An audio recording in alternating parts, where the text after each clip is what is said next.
afternoon, everyone, and welcome to Indie Business Radio. I'm your host, Donna Maria, and you have arrived at the one place on your internet dial where we empower you to enjoy your life, build your business, and have your way. Today is Monday, March 3rd, 2008, and I am so excited to be here. Today's show is sponsored by Essential Wholesale.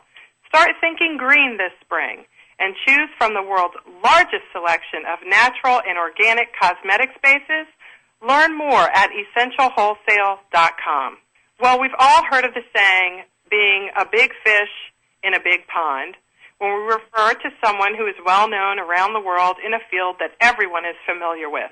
What many people know far less about is what it means to be a big fish in a little pond, and that's the subject of today's show.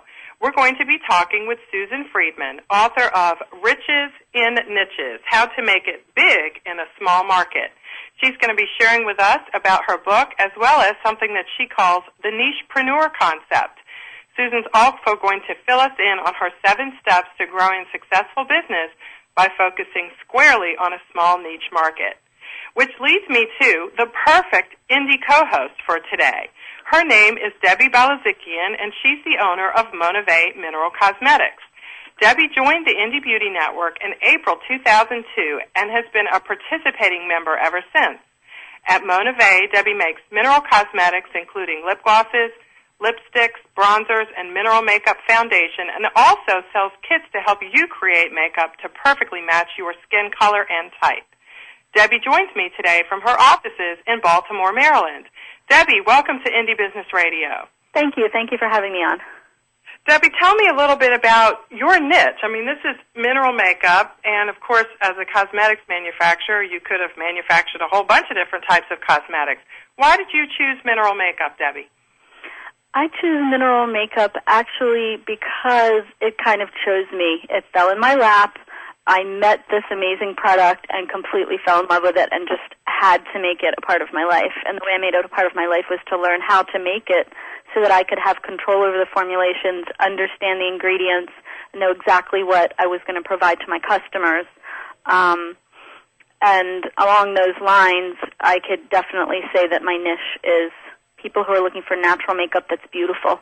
It's not natural makeup that's handicapped because it's natural, which I think is a lot of what was going on when I was trying on natural makeup as a teenager and something in my early 20s. It just would never perform. The mascara was clumpy, the foundation was sheer, the lipsticks were waxy and hard, and you just couldn't get the performance that you needed.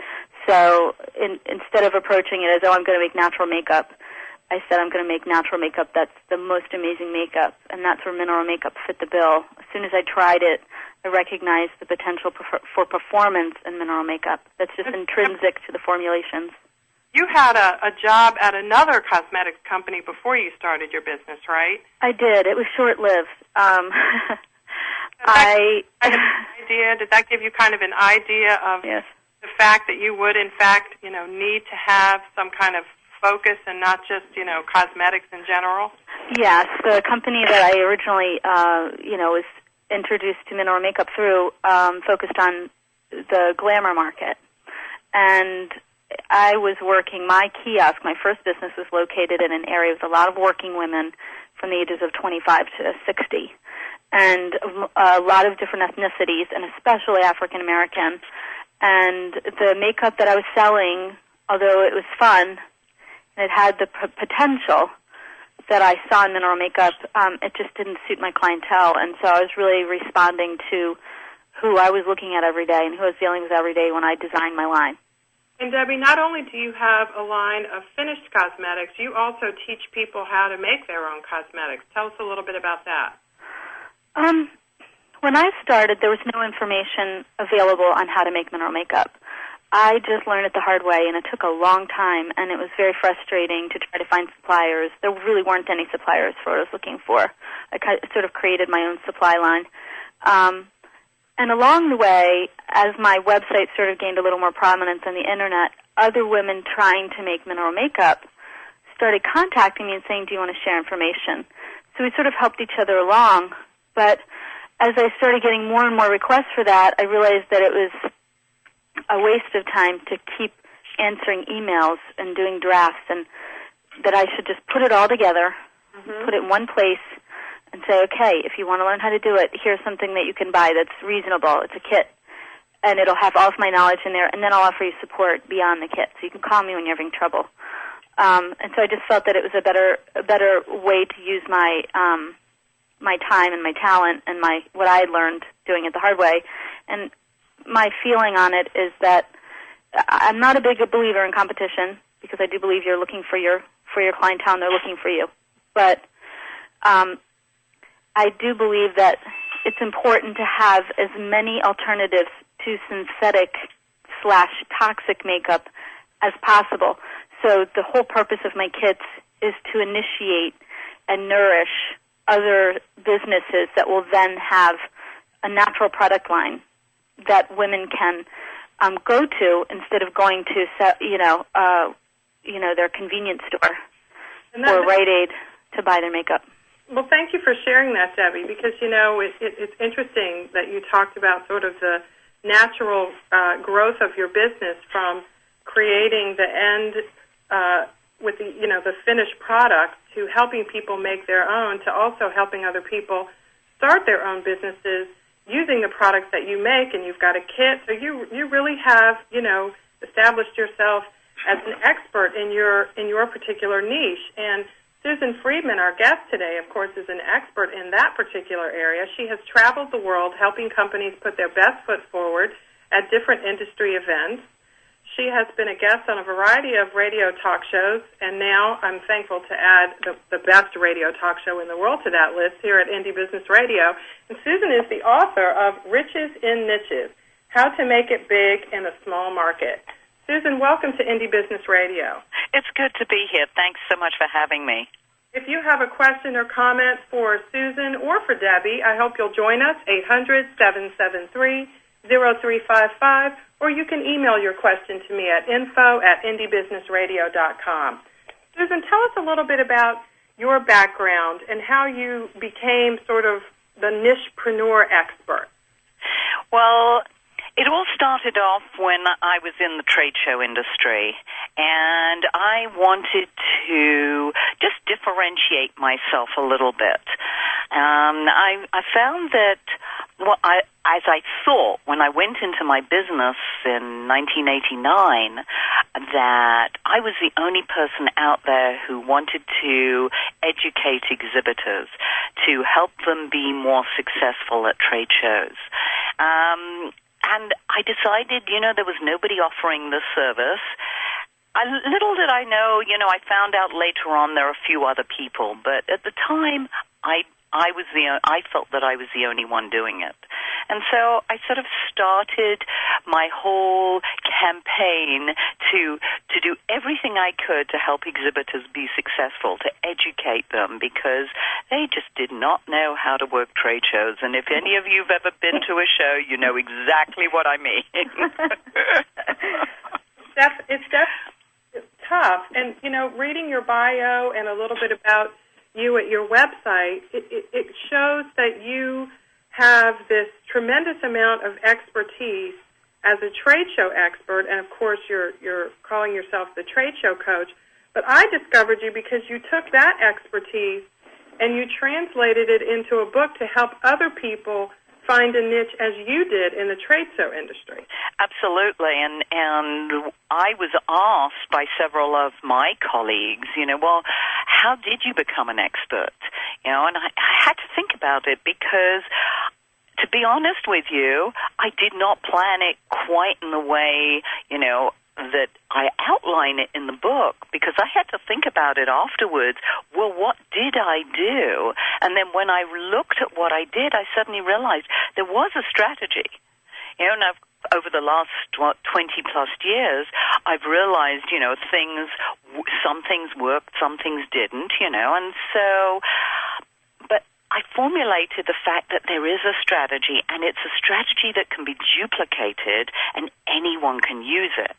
Any small business, any professional service person, Debbie just talks so well about her makeup and what she's doing in that field and how she's become an expert there. And I'm sure if I went through some of my principles that she'll say, yes, that's something that I used. Mm-hmm. Yeah, and your book goes through what you call seven specific strategies to help people in any industry kind of go through this. And I want to go through those, but first I want to ask you, Susan, just taking Debbie as an example, and of course as the president of the Indie Beauty Network, I work with hundreds and hundreds of people every day who have businesses in this particular niche, selling some kind of cosmetic, beauty, aromatherapy products, candles, and health and lifestyle types of products. And one of the things that I really want to pick your brain about real hard, we're going to be digging down really deep here. You're going to test me. You're going to put me to the test. Huh? No, I mean, obviously, your book is, but it's such a leap sometimes to help people or to encourage them to see the benefit of putting in the effort that it takes to do something like Debbie's done. For example, once you establish your niche selling mineral makeup, you have a system down, you know what colors are popular, you know what goes with what skin color, et cetera, et cetera. Then you start getting these emails from people who want help with this and help with that. And Debbie's idea to package all that into a kit is perfect. But so many times as indie business owners, we are so exhausted from just selling the makeup that we have a good run on, that the idea of creating a whole new product is just, there's no guarantee, of course, that any of this is ever going to sell. So, what would you say to people out there who are like, I really do need to create a new income stream based on the expertise that I have in this area, in Debbie's case, mineral makeup? How do I do that? What kind of mindset do I need to agree to bite more off than I already have? And I think that's fabulous. I love that, because the fact is that one of the things that, and I've been on Debbie's website, and what she's done so brilliantly is to create these kits that anyone can do it. So that's the brilliance that I believe that Debbie's brought to this. And what this reminds me of, too, is there's a gentleman by the name of Dr. Michael Gerber, and he's written a book. It's a classic called The E-Myth, and he's just come up with E-Myth Mastery. And what he says is that if you can take your business and you can duplicate it several thousand times, where you don't have to be the one constantly there operating it, but that it can work on its own. And what Debbie's done is to create these kits, which allows that to happen, so that she can produce these kits and sell these kits, and then obviously offer, the extra help where people need it. But the fact is that good old saying, she's teaching people how to fish so that they can learn to do it themselves. That's exactly the focus of the Riches and Niches book. It's literally, and I know that you've read it, that it's a how-to, it's a recipe book of how to do this and how to establish what I call your expert identity. And, in Debbie's case, it's to show that she really is an expert in, this mineral makeup, this natural makeup. Right, and we're going to come back after our break and talk with you, Susan, about your 7 strategies. And we're going to talk with Debbie, too, because, Debbie, I know you and I had a conversation last week about those kits, and, Debbie's wearing all the hats. I mean, she's got some really good employees that are helping her, but, the buck stops with her, and she's a single mom of 2 active boys, and, it gets tough sometimes to add another thing, but the potential that she has with these kits are obviously great. So we're going to come back and talk with both of you a little bit more about this expertise. And when we come back, Susan, my first question to you, just so we know, is going to be how to help people actually part their lips to say, I am an expert at, because so many people, particularly women, are terrified of saying that. We'll talk about that. When we come back, this is Indie Business Radio. I'm your host, Donna Maria. Don't touch that mouse. We'll be right back.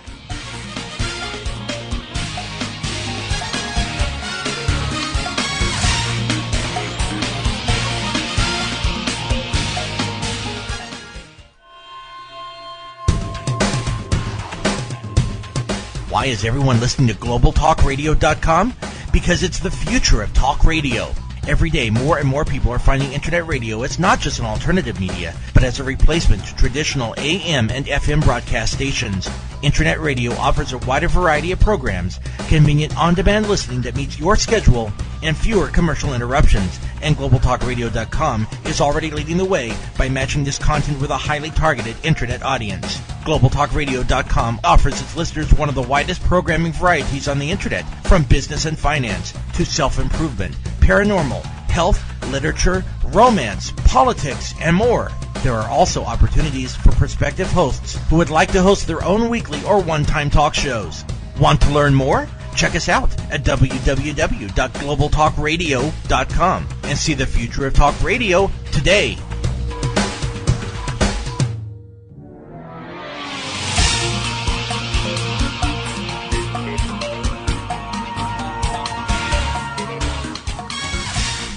Welcome back to Indie Business Radio. I'm Donna Maria, and we're here this afternoon with my guest indie co-host, Debbie Belazikian from Monave Mineral Cosmetics, as well as our guest, author Susan Friedmann. She is the author of Riches in Niches, How to Make It Big in a Small Market. And before our break, Susan, I was asking you what you thought about the challenge or the hurdles that some people experience when they have to stand up and say, I'm an expert at blah, blah, blah. Why is that a challenge for so many people, and what can you suggest to help people overcome that? Well, I think one of the things that you mentioned, that it was so hard for women to say that we as women sort of want to, we don't like to brag about ourselves and necessarily to say, hey, I'm an expert at this. Guys seem to be able to do it much more easily than us women. The fact is, you've got to believe it before you can say it. We can say lots of things, but if we don't have the passion behind those words and we don't feel it, nobody is ever going to believe it. So we've really got to feel it first. And we're all expert at something. Obviously, if you're going to take this into the business arena, you've got to feel extremely confident that you really are the expert. And that, you are out there, and if somebody comes up and they can ask you a question, you know the answer, or if you don't, you know how to find it, and you've got the resources to help people. I mean, I can't answer everybody's question, but I have a ton of resources that I'm always directing people to, so that in and of itself helps, establish the expert identity as well. I don't have to have all the answers. And I think that, too, is a relief for people to know that they don't have to know it all, because they think they do if they're the experts. And, of course, that's pretty impossible, because we can't know everything. Donna Maria, I'd like to just say that I was cringing when you were calling me an expert, so I guess I'm a typical female.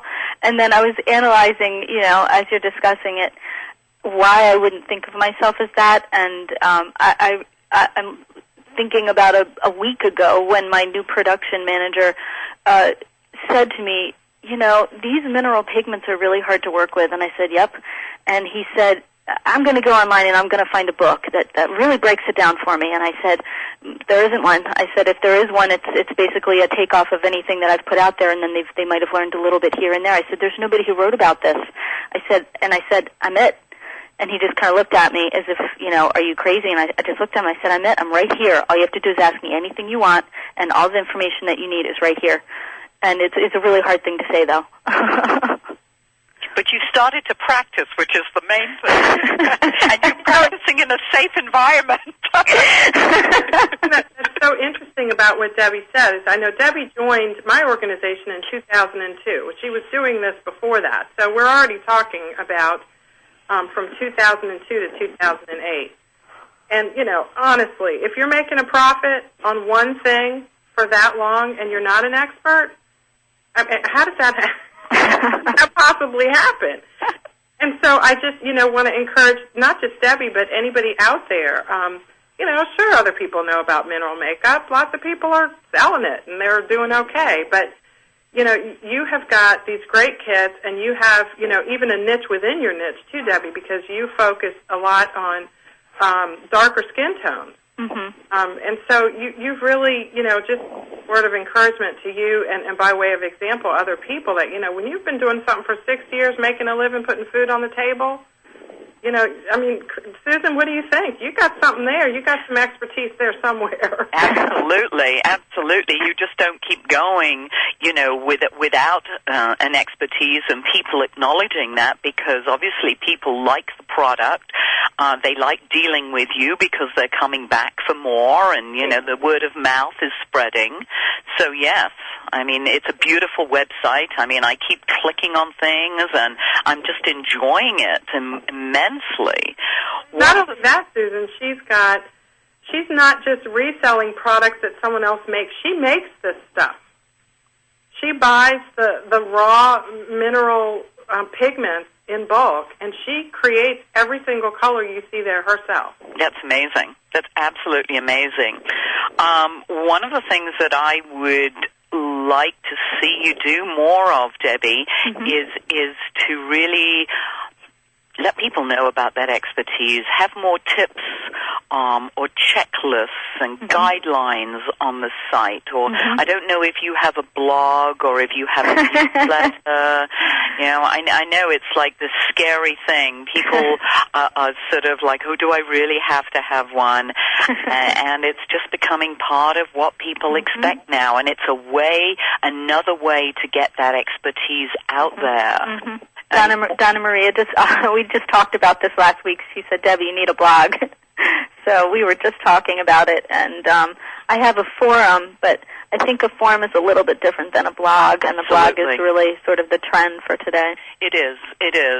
And you can do an enormous amount of research, too, using that blog. You can be asking for feedback from your readers. And, do you already have any kind of list that you mail to on a regular basis, or you could if you had something? I would start with that as well. Maybe you just put out a newsletter. But the newsletter and the blog are two different things. Because the blog just goes out there into the stratosphere, and you don't know who's going to pick it up. I just did a newsletter to my wholesalers for February, and I didn't advertise anything. It was directed toward, and Donna Marie is my mentor for something like this. She, I faithfully read the Indie Beauty newsletter, and back then it was called Handmade Beauty, and actually the Handmade Toiletries Association, and she has been very influential in teaching me how to deal with the pitfalls of owning your own business, especially if you haven't really ever learned how to own your own business. And so the whole newsletter was directed at what to do when it's slow. Like, how do you get through the panic of January and February when you have a business in the cold parts of the country? How can you make that a positive? And I had people writing back saying thank you, because we're all collectively, and we have collective angst as business owners, and these are my customers, and I care about them, and I know that they're going through exactly the same thing my business was going through. So I told them, here's what I'm doing this month. I'm assessing my inventory. I'm restructuring, my staff. I'm taking time to go back to places like Indie Beauty, where I have not been working closely with Donna Maria as I did in the past, and say, Donna Maria, I need to do something with you. And going back and saying, what was working before? What can I do that will work today? And just doing sort of, I call it winter cleaning. And the whole newsletter was just about that. And everybody said, thank you. Fabulous.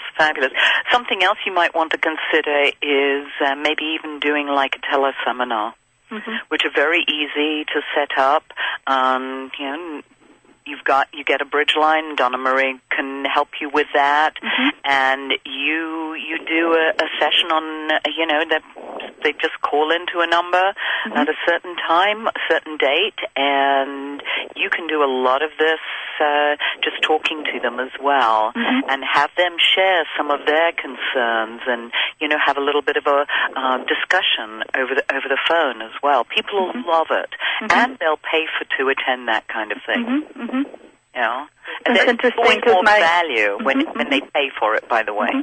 It's interesting. It's sometimes you get messages from the universe on what direction you need to take, because my wholesale account executive has been really brainstorming, using her knowledge of the industry as an esthetician, as someone who's developing my wholesale customers' businesses with me, that this is what she wants to do is seminars. And she said, Deb, I don't want to travel. I have a 3-year-old. She works out of home right now. She has a home office, and it works perfectly with child care, which is what I love to do, with all of my staff and customers as well, is how do you combine being a mom with making money? And she said, I don't want to travel 5 times a year. So then you have to look at how can you turn it into something where you don't have to. Mm-hmm. And now with all the online capabilities, it's so easy. I mean, we've never had it so easy in terms of doing business. About that too, Susan, because your 7 success strategies really play into that. So let's talk about what they are. In your book, as you outline them, you've got 7, you call them Susan's secret success strategies. So, of course, it's not secret anymore because they're in your book. That's right. You've got to read them to find them. You've got to buy the riches and niches. We can only really hit upon each one really quickly. Absolutely. Absolutely. I encourage everyone to get the Riches and Niches book, because we really can't cover in the level of detail that you need to implement these strategies just in the next few minutes. But let's just run through quickly what they are, Susan, as an overview to help people see how beneficial the book can be. Absolutely. Well, first of all, starting off with my first secret, and that is, I call it the name of the game, is, what do you call yourself? I love giving the example of myself. When I started out in business in '89, I called myself Diadem Communications. I thought this was so cool. The problem is that nobody knew what on earth I did. I mean, not only that, I mean, the fact that, the whole idea, the word diadem, just a little bit of trivia for you, but the word diadem means a sign of distinction. It's that laurel wreath, the crown, the emperors in Roman times wore. And so that's called a diadem, or any kind of sort of like crown. So that was the idea, but nobody realized that, and it had no relationship to trade shows whatsoever. And it was only when I realized that people had no clue what I did, that I changed the name to the Trade Show Coach, and then all of a sudden people realized, oh my goodness, now we know what she does. Maybe not exactly, but at least there's a focus. I'm in trade shows, and I will coach you, in that arena. So when I made that transition, my business took a quantum leap in terms of success and people understanding who I was and what I did. So I believe the name that you give your company is very, very important. And I know so many people love their last name. And you know what? Nobody gives a hoot. It doesn't say anything about who you are and what you do. Debbie has done such a fantastic job. What Monave stands for? Monave stands for Modern, Natural, and Versatile. I started out with the name Pure Look, which just sounded awful, and I even had cards made, and they looked awful. They were pink, and I said, this is just not going to work. And so I just tossed around words that I thought expressed the essence of the makeup, and then I took out the first 2 letters of each name, each adjective, and then just put them into 3 or 4 different, formations, and passed them around the mall where I worked, and said, which one do you like? And everybody picked Monave. Everybody picked it. They said, that's pretty. Fabulous. Yeah. I tell you what I really like about it is because of what you sell, and it's got that sort of, French je ne sais pas, it's got this feeling of class about it. And that is so important when it comes to makeup and skin. And, so yes, there are lots of companies out there that are using natural this and pure that, but this has class. Mm-hmm. Even though you might not know what it means, it's okay. You can get away with it. I couldn't. You know? Yeah, right. Yours had to be more direct. When you're offering coaching services and motivation rolls off of my tongue. And, yes. I and love that's you important. described, Susan, as so important to choose a name that makes some sense and kind of can flow quickly into your slogan or your elevator speech. Absolutely. So, Susan, what's the second step? The second one is one of my favorites, and it's called building your media muscle. And the media, as we're using now, is such an incredibly powerful tool. The fact is, though, that so many people are scared of it just because they don't understand it more than anything else. And we're going to have to come back and talk about that as well, because it's such an important part of growing a business, and I love that it's so high on your success strategy. Oh my goodness, this is it. When I told you that I had to go through and analyze what strategies I used, I realized that I had put pretty much most of my eggs into this basket. Oh, well, good. Well, then we have to spend some time on come right back with Susan and talk about the eggs in her basket and how good they must taste. This is Indie Business Radio. I'm your host, Donna Maria. We'll be right back.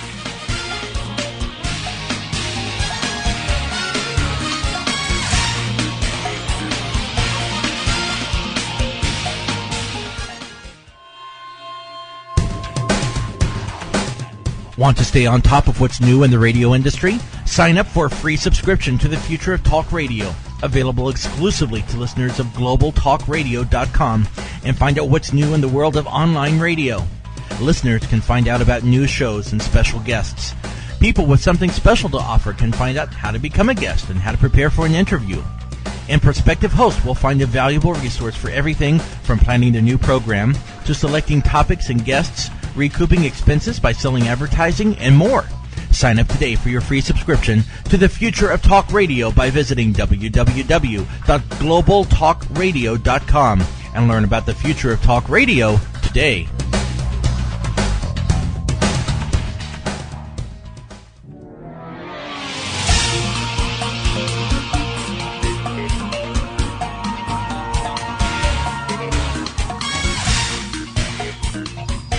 Welcome back to Indie Business Radio. Before we went to break, Susan said that she put all her eggs in the media basket, in hindsight, she says, when she moved into her success in her niche. Susan, tell us about that, the media. It's a big deal, isn't it? It's a big deal. It really is. And realizing that the media need you as much as you need them. You couldn't do this radio program without people to interview, like Debbie and myself, and obviously all the wonderful people you've had before and you'll have after. So you need people. The print media need people. Television need people. And they love experts. They go to experts first. So this whole, building your expert identity, it comes as part of being on the media as well as beforehand so that the media come to you. It's a sort of push-pull strategy. Mm-hmm. Mm-hmm. So Good. I love it. I always say, though, you have to look at where is your target audience.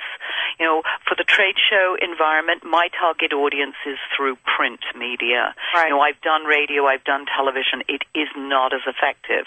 Now, other, people, radio, TV, especially locally, if you concentrate on a local market, that might be more beneficial, depending on how you need to reach your target audience.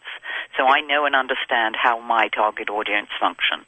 Good, and I'm so glad you mentioned that, because a lot of times people just don't know. Everybody knows instinctively kind of, how do I get the media to talk about my product or my service or how I can help their readers, but they don't know what to do next. And you just mentioned a great starting point. That is, where does it make sense for anybody to learn about me? Absolutely. I mean, so many people have said, you've got to go on Oprah, you've got to go on Oprah. I'm not sure that Oprah's the right fit for me. Right, exactly. Yes, would it be nice? Absolutely. But I don't know yet in terms of, is this the right audience for me? Now, something like the Donnie Deutsch show, The Big Idea, there I think I've got a good fit. Huh? But, so I'm looking at, where's the right fit for me?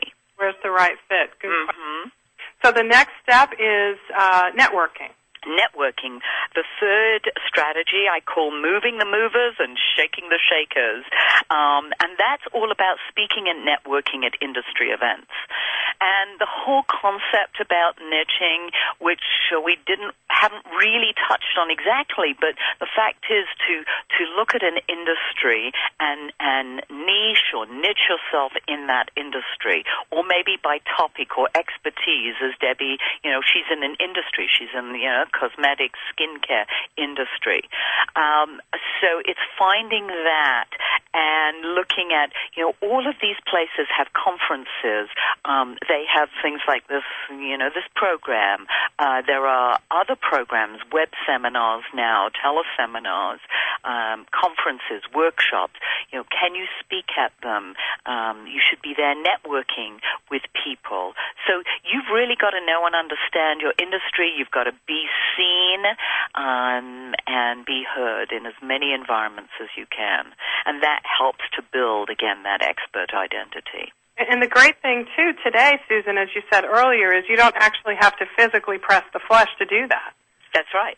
That's right. I mean, because we've got the internet now, we've got the online capabilities. I write an article at least once a month that I have put out on, I'm on about 360 plus websites now.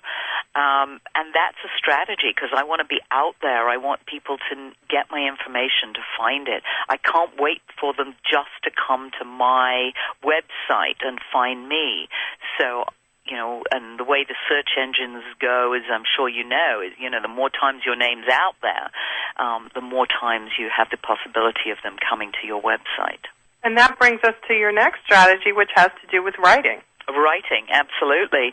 So the number 4, catching writing fever. Again, this is something that people, absolutely shy away from because they think they can't write. Well, if you really, really have a problem, there are lots of people out there who can write for you. Don't think that lots of these, famous people have written their own books or write their own articles and things. They have other people do it, ghostwriters. So the fact is that if you don't feel comfortable doing it, find somebody who is. There are lots of journalistic students. There are PR students, people who do freelance work. Go to elance.com, guru.com, Craigslist. You name it. Those different, and search for people who can do what you are looking for if you can't. But the thing is to write. Start off with tips, start off with articles, checklists. People love this kind of thing. And then, articles can turn into chapters, and chapters turn into books. So it's a natural progression. It sounds like you kind of got your writing into some kind of syndication. How do you do that? What are some of the steps to doing that? Is that outlined in your book, too? I talk about it. I talk about, all different ways of, what you can do with your writing and where you can go with it, because there are so many different avenues. And the fact is, it goes back again to your target audience. Where are they? Who are they? What do they read? Some target audiences just don't read, in which case, maybe, the written word isn't really the way you need to go. It might be something like, a radio program or a TV. So what's step number 5, Susan? Step number 5 is producing educational material. Look at what can you produce. Going back to Debbie as our great example, she's produced these kits, and she's also doing seminars and things. And one thing she can do to take it a step further is maybe she can record some of this and make it available and sell it. Anybody who loves her stuff is going to buy anything that she has in terms of her being able to share her expertise. They're looking for that. So it's almost like you don't want to hide your expertise under a bushel. You want to put it out there in as many different forms as you can. And that also goes along with the next strategy, which is literally looking at developing products. products, systems. People love this kind of thing. Can you put something out on CD? Can you do it as a download?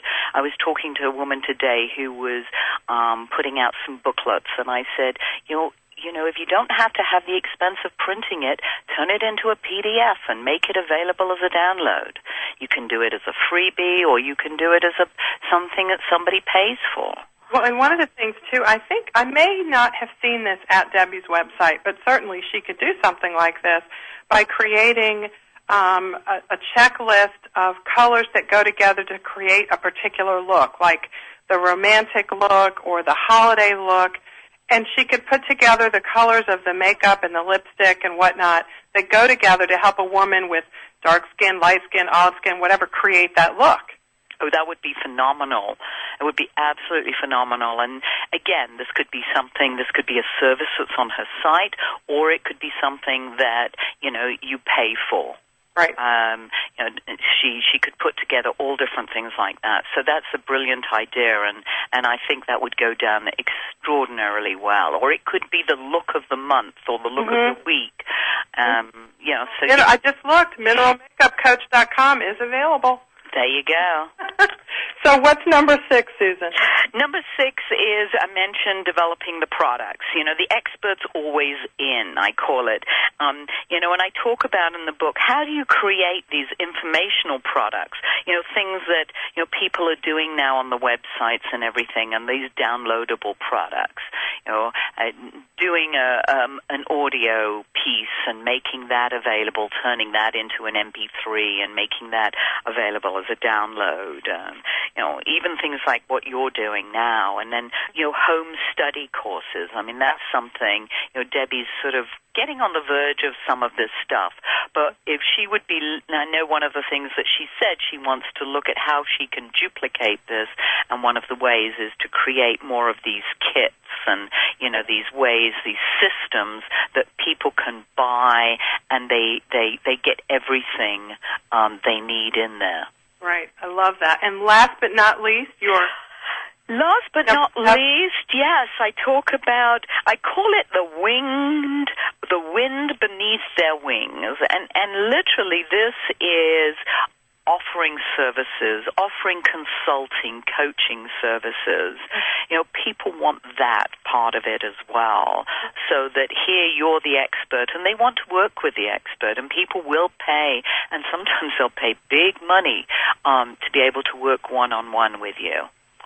And so when you find out that you have an area of expertise, you position that to help other people, and then everything that you just described, all 7 steps, just kind of fall into line. They do. Now, you don't have to do all 7, and when we talk about this number 7 too, this last one, I talk in the book about licensing and franchising and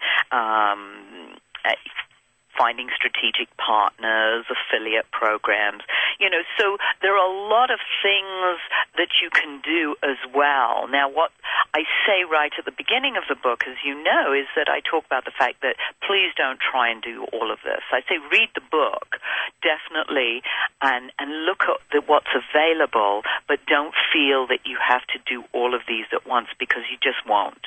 Pick one strategy, work that strategy, and then move on to another one. So it's a progression. You can pick these kind of a la carte, and absolutely, you have to do all of them, and you can really just pick the one that makes the most sense for you in terms of investment of time and resources and potential return, and then go from there. Absolutely, or where you're at with your business. I mean, if you're just starting out, the first couple of chapters, I talk about, how do you even go about finding the right niche for yourself? Because that in and of itself can be something that, well, I don't really know which niche I should be in. And then people say to me, well, Susan, I'm scared about just putting all my eggs into one basket. Right, because, what if somebody wants something else? Do I not offer it to them? Well, no, you can still offer it, but what you want is to focus as much of your attention in one niche area so that you become the expert in that, because otherwise, if you start getting into too many niches, because that's what people also say, well, can I be in several niches? Well, you can. The only problem is that you dilute your energy and effort in each one of these areas. So I always say, start with one, and then if you want to go into a second one, then that will work, you see. So, for instance, can't be all things to all people. You can't be all things to all people, and don't be frightened not to be. People come to me and say, will you do that? I mean, I had a couple of people last week who called me up and said, they want to create a new trade show. And I'm like, you know what? I'm not the right person for you. That's not what I do. Right. So I tell them straight away, I give them some resources of people who do what they're looking for, and I say, thank you for calling me. Right. And it's so important, as you say, too, to choose that niche because, of course, people are terrified to do that and they're afraid to do that. But really, that's what entrepreneurship is all about, is taking those risks. Absolutely. Absolutely. Taking the risks. How we can find out more about your services and all the wonderful things that you're doing. Okay. Well, richesinniches.com is the website, which goes along with the book, Riches in Niches, How to Make It Big in a Small Market, and that's available on Amazon.com. Or if people want to go to richesinniches.com and then do /book, I think there are about 15 different bonus gifts that people can get if they want to buy it that way. But if they just want to go to Amazon and, not do that, that's fine. Now, if they do go to my website, then I am offering, if you sign up for my newsletter, I am offering a free special report called the Nichepreneur Mindset, and that's available on that website as well. So it's Susan, all there for so them. much. This is a wonderful resource. I have a lot of authors and wonderful experts in different areas on the Indie Business Radio show, and all of them are fantastic. And this one is really the only one so far that has really gone into this kind of how to really, really drive home a specific niche. And I love this book for that reason. I thank you so much for writing it and also for joining us. My pleasure. Thank you. Here on Indie Business Radio. Thank you so much. We are going to have to wrap things up, believe it or not, with thanks to my Indie co-host today, Debbie Belazikian of Monave Mineral Cosmetics, and also, of course, to my guest, Susan Friedmann of richesinniches.com. And special thanks, of course, to you, my listeners, for allowing me to spend this time with you today. I hope you'll join me this Thursday night, March the 6th at 10 o'clock p.m. Eastern Time for Blogging for Business, my free group coaching session. We'll be covering what blogging is, what it is not, how it can enhance your business or not, and the most popular blogging platforms and how to choose the one that would work for you. Remember that you can stream or download all of my Indie Business Radio shows, and there are over 100 of them now at indiebusinessradio.com, all 100% free and at your disposal 24 hours, 7 days a week. Indie Business Radio is produced by Indie Business Media, LLC. I hope you'll join the discussion at the Indie Business blog, and I hope you'll join me next week for another edition of Indie Business Radio. In the meantime, enjoy your life, build your business, and have your way.